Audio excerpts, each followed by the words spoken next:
What if I told you there are over 15 peer-reviewed clinical studies involving more than 1,000 patients that have measured, down to the centimeter, exactly what penile traction therapy delivers? Not marketing claims. Not before and after photos from anonymous users. Actual clinical data, published in medical journals, reviewed by independent researchers. That's what we're talking about today. So, let's get into it. The numbers across these studies are remarkably consistent.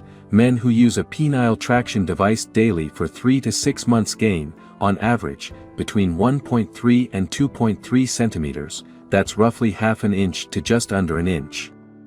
One of the most comprehensive looks at this data came in 2023, when Almsaoud and colleagues published a systematic review and meta-analysis in Translational Andrology and Urology.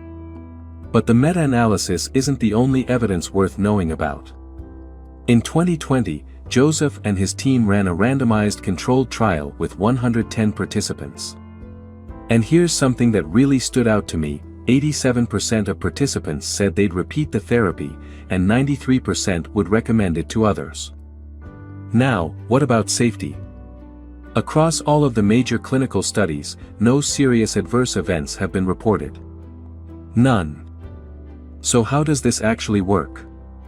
The principle is called mechanotransduction, essentially, the cellular response to sustained mechanical force.